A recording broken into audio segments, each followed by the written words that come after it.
Welcome, friends, to Episode 3 of Symbolic Sorcery. Today's show is titled Tarot Key 0, The Fool. So tonight we're going to be discussing the basic interpretation of the Fool, the letter Aleph, and number 0. We're going to be doing a meditation from the Book of Tokens, and also entering into the Fool.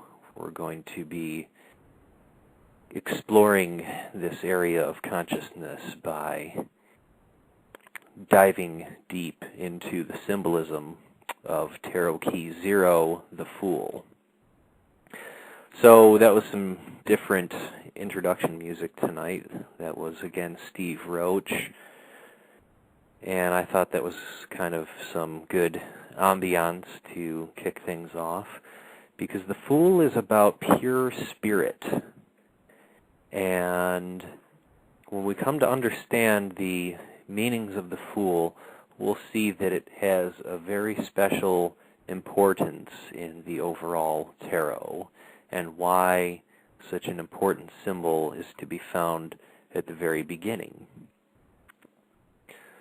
So I wanted to have a 45-minute show rather than our usual hour-long show for each of the Tarot Key episodes, to kind of keep it short so that you can cycle through them going back through from the archive, so that it's not so much listening to go through each time, so that we can proceed quickly through the keys and get to Tarot Key number 21, the World.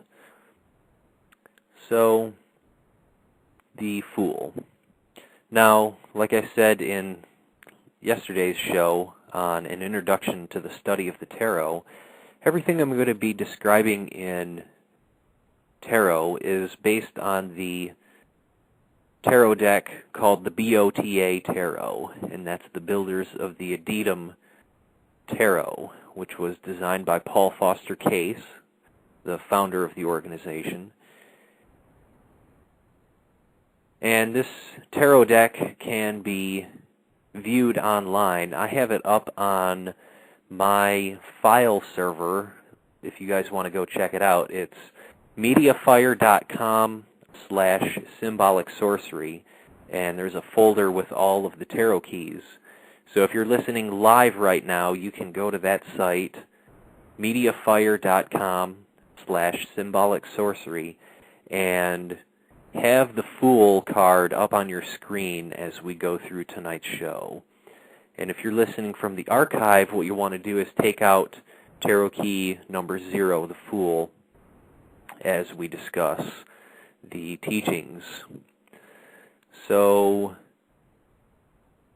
I had done a pretty good meditation before the show, so I'm already pretty alive and well into the consciousness of the Fool, and so I'm just going to kind of rip loose and let it all flow out, and hopefully that's going to be what we need here.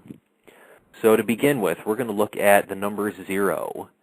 Now the number 0 is symbolizing the source of all things, that all numbers come from this 0. And so this is the void that all things come out of. And so this is the source. And so we think of this as the spiritual source of the manifested universe. So let's start to think about how that relates to the symbolism of the Fool, as the number 0 being the source. So 0 makes us think of nothingness. But really, this isn't a kind of absolute nothingness. This is no thing.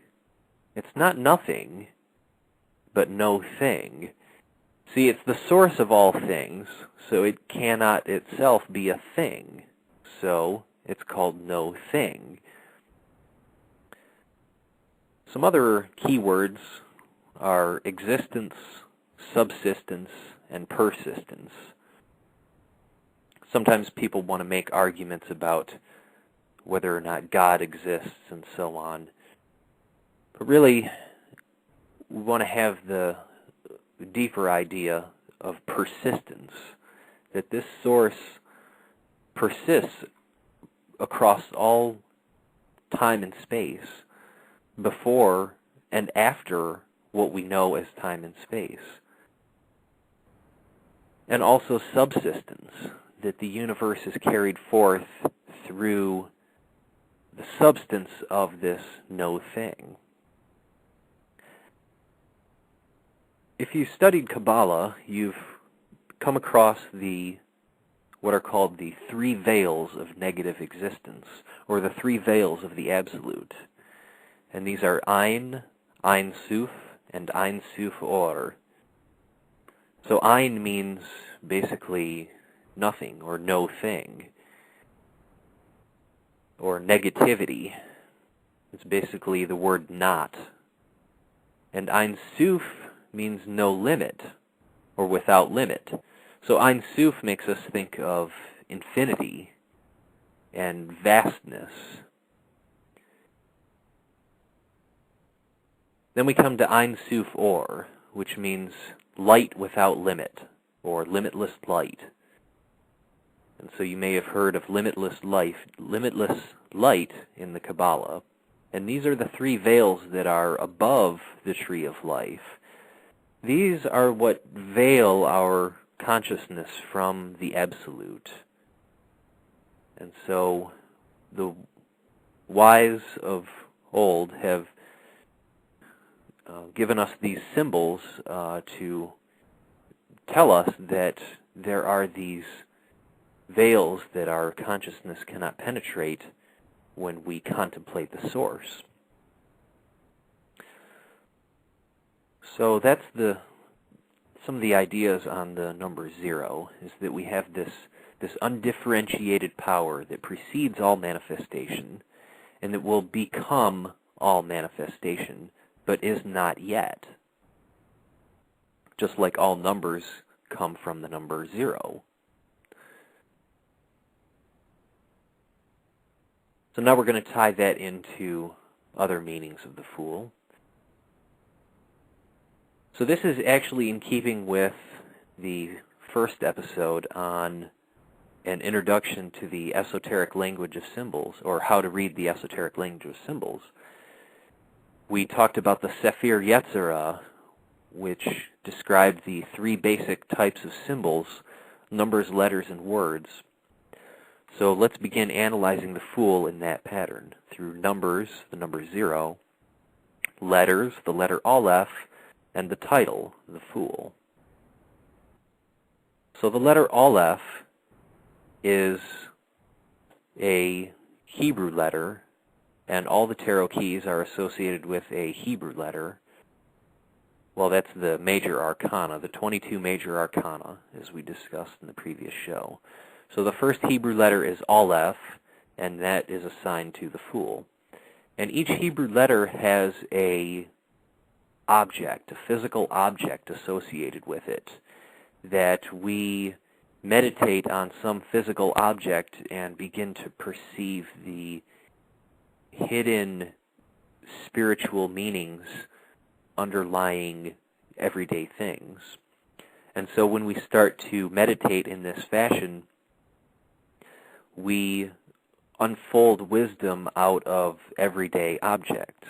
And it's true because the wisdom lives in all things, that we can discern true wisdom from all experiences.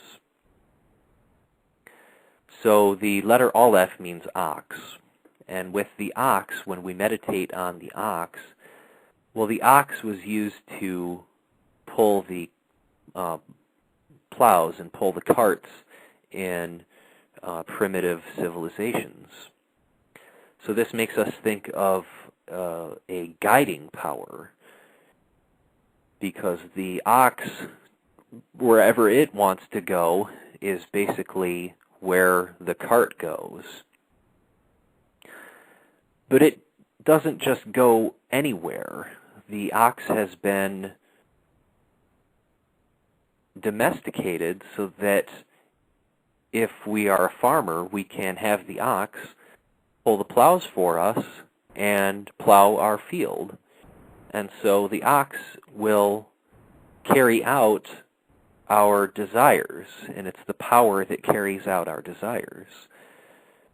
So when we think about what this means spiritually, we want to think of a power that is responsible for all activity and all movement and motion in the physical world.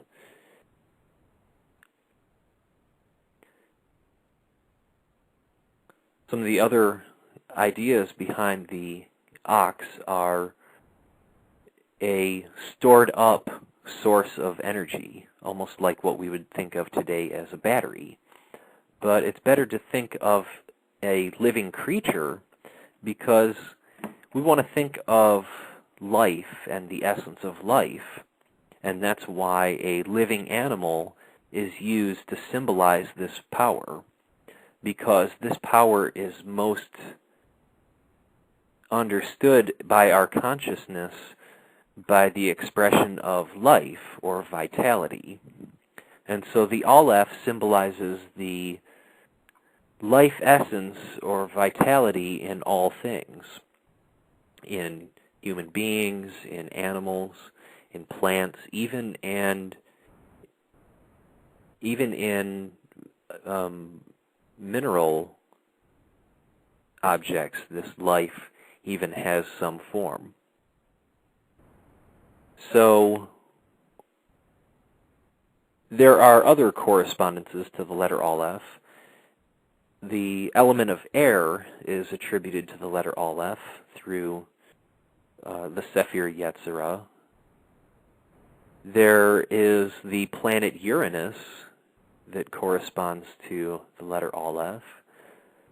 The path on the tree of life is between Kether and Chokmah, and in the cube of space it's the axis going from above to below. Also corresponds to the Kabbalistic idea of Ruach, which is spirit. So let's do a quick meditation on the ox while we're thinking about Aleph. So let's imagine the whole manifested universe in its vital livingness as being all-pervasive and everywhere.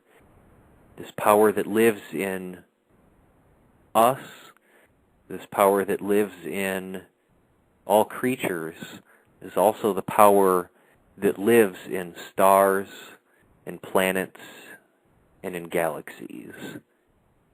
And let's take a step back from the whole universe and view it from the outside. And now let's imagine that there's this ox, this giant ox that completely towers over the universe. And this ox is pulling a cart. This cosmic ox is pulling the cart of the manifested universe. And so all the movement, all the motion that we see going on around us, all the planets whirling around their suns, all the suns radiating the light from their centers, all the galaxies with their stars swirling around in their spiral formations, all this movement, all this activity, all this life is what's being pulled and guided by this cosmic ox of the universe. And when this ox breathes, the universe breathes. And the breath of life in the entire universe is this ox breathing, huffing and puffing its way through manifestation. The ox wants us to know that it's up to us to guide where the ox goes, but it will do the work for us. And so in our life, we need to set a direction and tell ourselves where we're going, where we're headed, what is our plan, what is our ultimate significance for what we're doing here. And this ox is going to be the power, this infinite power, that can bring us to our goals, to our achievements. So let's keep that image for a little while here. And as we're breathing in this vitality.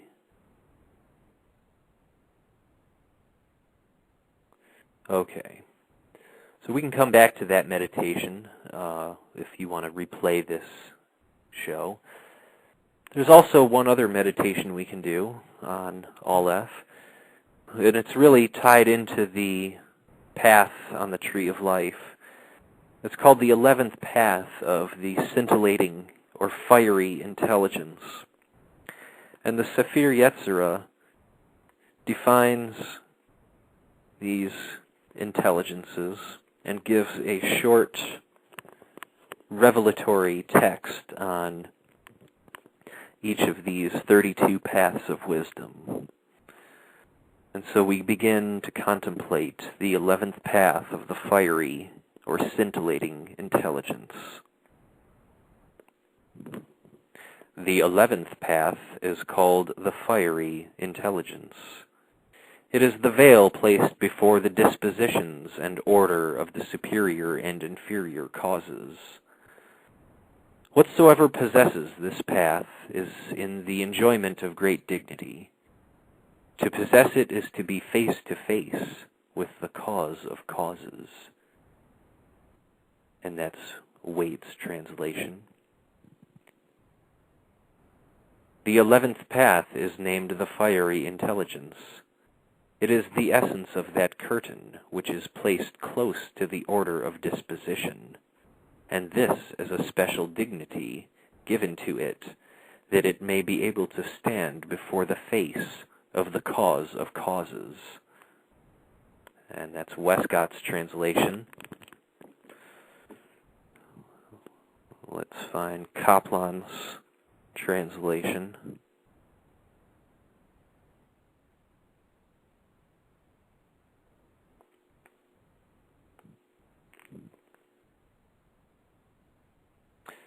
Kaplan calls it the glaring consciousness. It is called this because it is the essence of the veil, which is ordered in the arrangement of the system. It indicates the relationship of the paths, whereby one can stand before the cause of causes.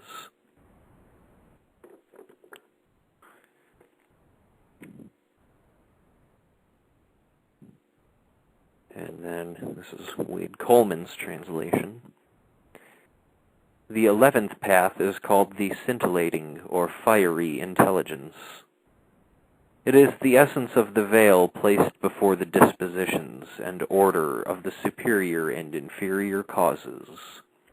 He who possesses this path is in the enjoyment of great dignity, for he stands face to face with the cause of causes. So those are seed ideas that we meditate on in the Kabbalistic sense, related to the 11th path, and that is from the Sepher Yetzirah. Okay, so numbers, letters, and words. Word is the fool. Now there's some deep, deep secrets kept in this title. For when we understand what is meant here, it reveals to us some very inner secrets of the tarot. What it's saying by the fool is that this key is really the fool that fools the uninitiated as to the true meaning of tarot. The uninitiated may think that tarot is some kind of divination tool, and it can be used in that way, but it was not primarily designed with that purpose. So the fool is what fools us from the true meaning of the tarot until we actually experience it for ourselves. So we're going to be fooled by the meaning of these symbols until we understand, until we experience this consciousness that's shown in key 0. So we have to experience this consciousness to no longer be fooled by the surface meanings of the tarot symbolism. Some of the other meanings on the Fool are that since this life power, this living essence in all things, is forever young, that it is still learning and still growing. And it can be seen as kind of foolish at times because it hasn't had any experiences to learn from. And what the Fool is doing, shown in the key, is he is in the state of before experience happens, where he's desiring to have experience.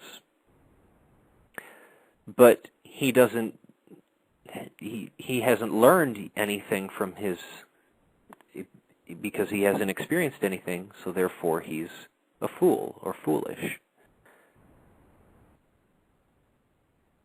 Another meaning that is almost kind of a trickster meaning on the Fool is that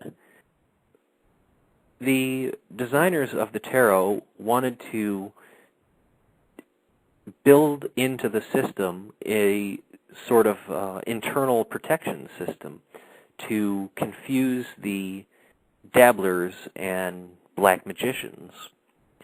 So when we understand that the Fool really represents all the power in the universe, then calling it the Fool and equating it to 0 is going to make it so that people who would misuse this are going to turn the other way, because it would be ridiculous to a person like that to say that all the power in the universe is right here with us now and available for us to call upon to direct it for what it's doing. And so people who believe this are viewed as fools by their less enlightened brothers and sisters. So that brings us to the lessons of the Fool. And the lessons of the Fool are really about finding this life inside us, this divine livingness, this breath of life.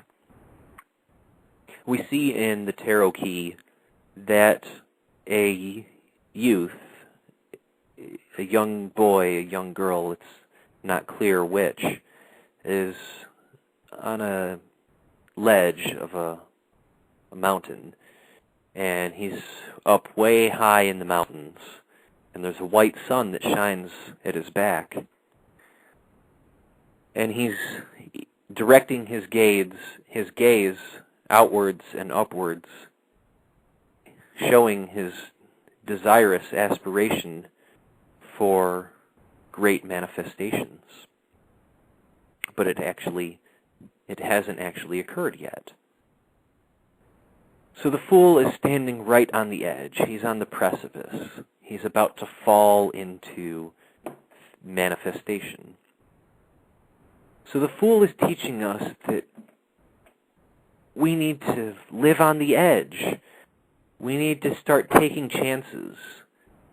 We need to go out and do something so we can experience, so we can have experiences. And these experiences are what we use to learn about life and to grow. So we need experiences to have life lessons come to us. And sometimes we have to learn things the hard way. When we just stay crunched up inside and don't express ourselves, then we don't express this life within us, this life that's symbolized by the letter Aleph. And this is the life that lives in all things. If we want to find this life in us, we need to express it, and we need to express it on a regular basis, more and more and more. We need to become perfect instruments for the expression of this life power. How do we become perfect instruments? Well, we need to position ourselves where the fool stands, on the edge. We need to live on the edge. We need to take chances. We need to take risks. Even if we don't get what we wanted, we're still going to learn from our experiences. And it's all about having experiences and learning from them. That's why the fool is young. He's inexperienced. But he doesn't care that he's about to walk right over the edge, because his gaze is directed upwards and beyond. Because he knows he has all the power he needs to get back up the mountain and to get even higher than he stands currently.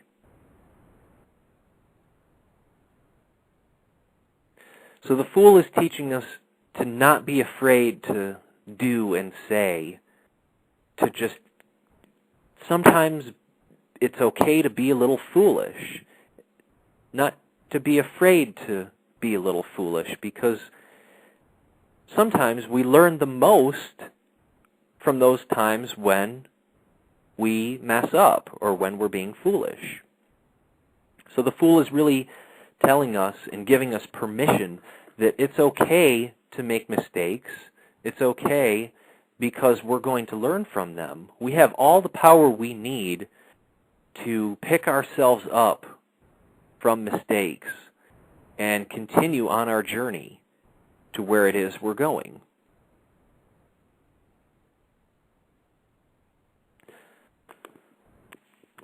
So there's one other meditation we can do, and that's from the Book of Tokens.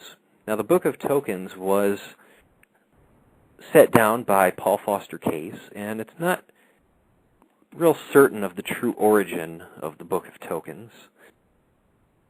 It's been rumored that the original author of the Book of Tokens was a Rosicrucian master that communicated these meditations to Paul Foster Case, who set them down and published the book through his organization, Builders of the Adytum. So I'd like to read tonight the meditation on Aleph, which is for Key 0, the Fool. Now the way these meditations go is as if we were reading them, the life inside us that's expressing this meditation, that's speaking, is the source life power, the living essence that lives in all things, that lives in us, is the one expressing the words of this meditation. So when we read this meditation, we want to identify ourselves with the life power. We want to say that I am the fool, I am the ox. So when we read through this, we want to perfectly identify ourselves with this divine life. I am, without beginning, without end, older than night or day, younger than the babe newborn, brighter than light, darker than darkness, beyond all things and creatures, yet fixed in the heart of every one. From me the shining worlds flow forth, to me all at last return, yet to me neither men nor angels may draw nigh, for I am known only to myself.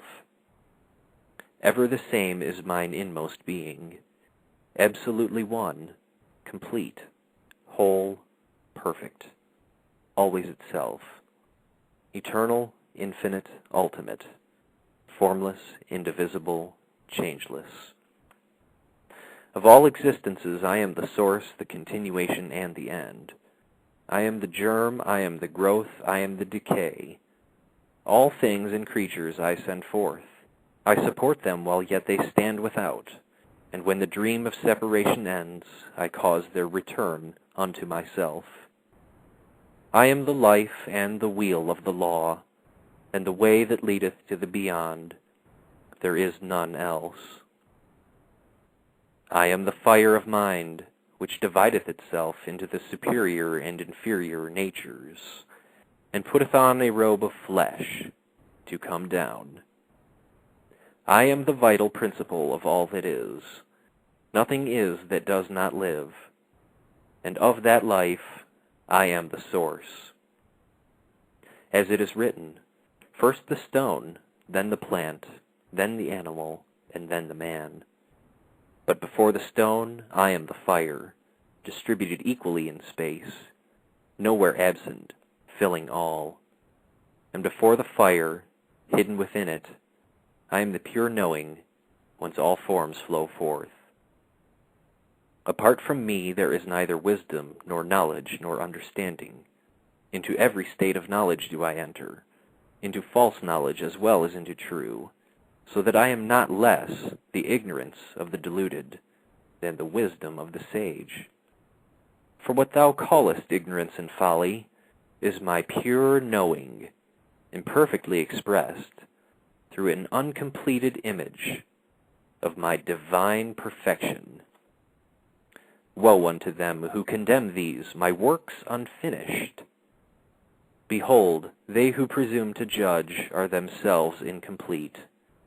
Through many a fiery trial of sorrow must they pass, ere the clear beauty of my wisdom may shine from out their hearts, like unto a light burning in a lamp of alabaster.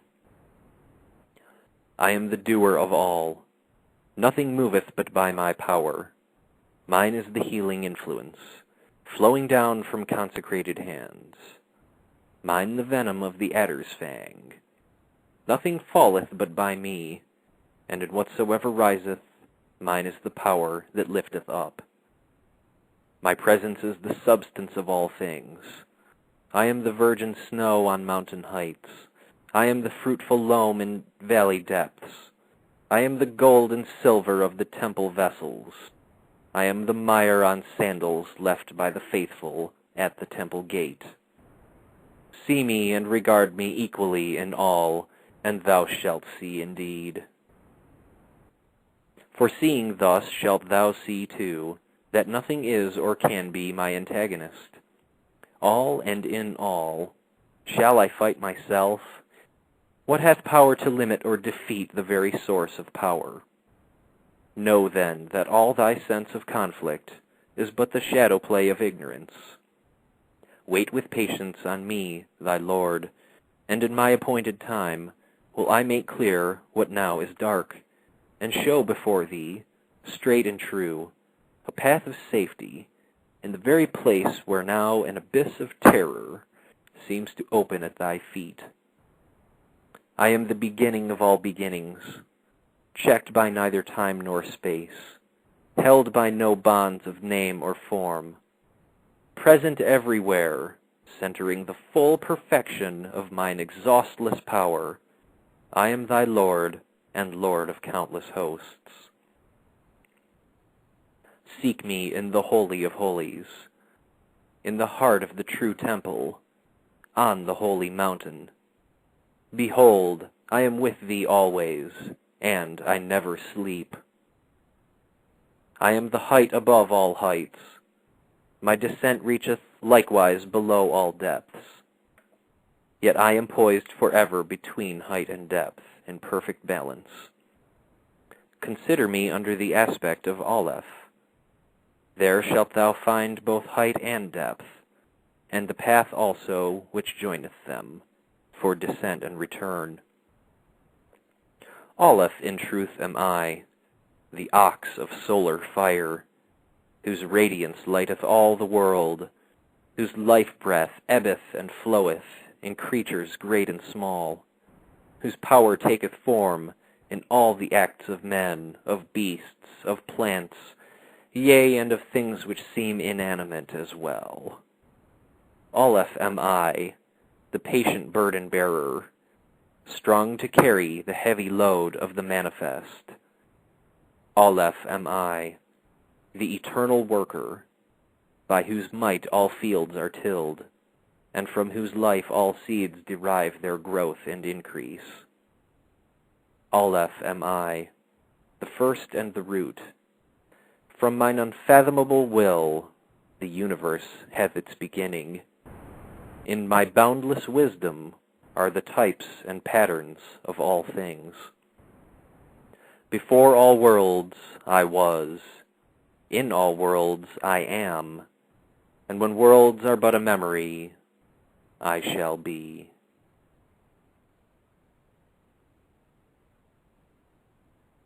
So that is the meditation from the Book of Tokens.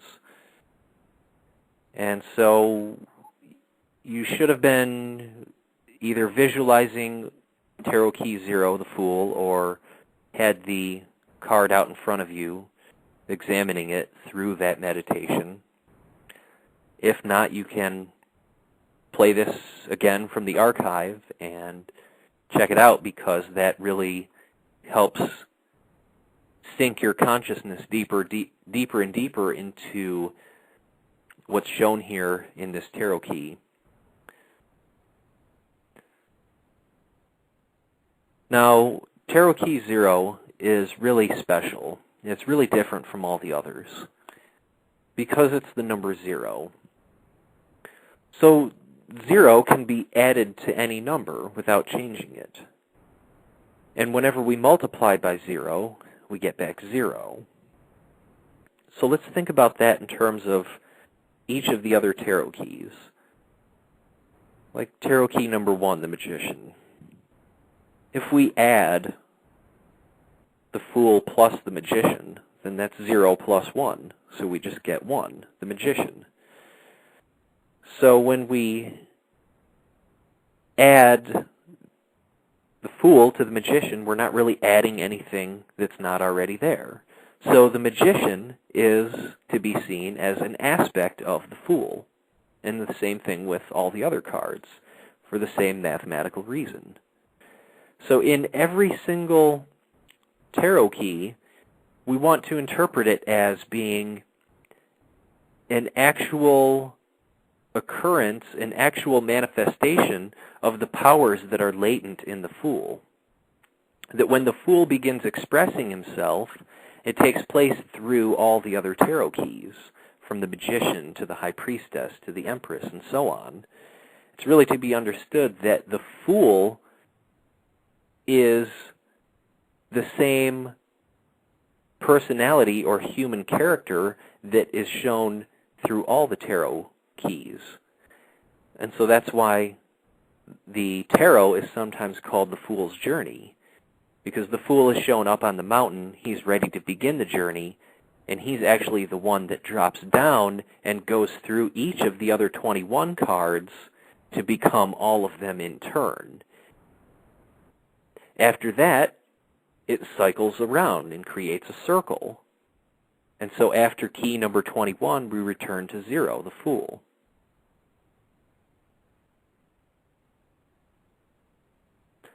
On top of that, the Fool can be placed between any two numbered cards.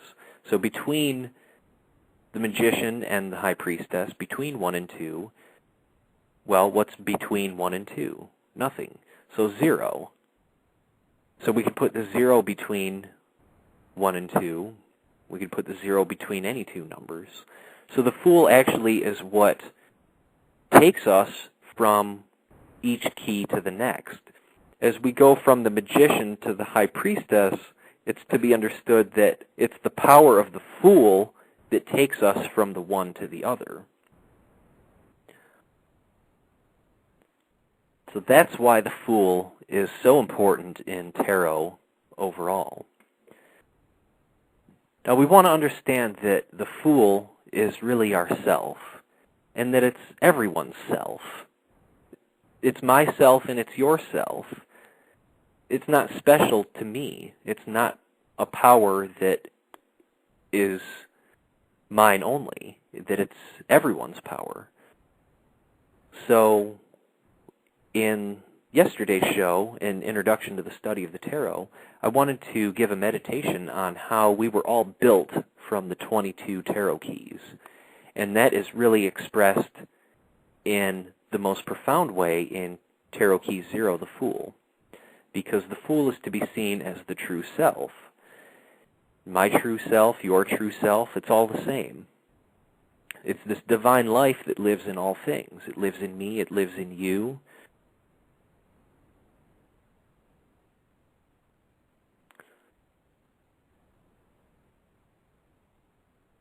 Now there are some alchemical interpretations that I want to discuss before we depart for this installment of Symbolic Sorcery.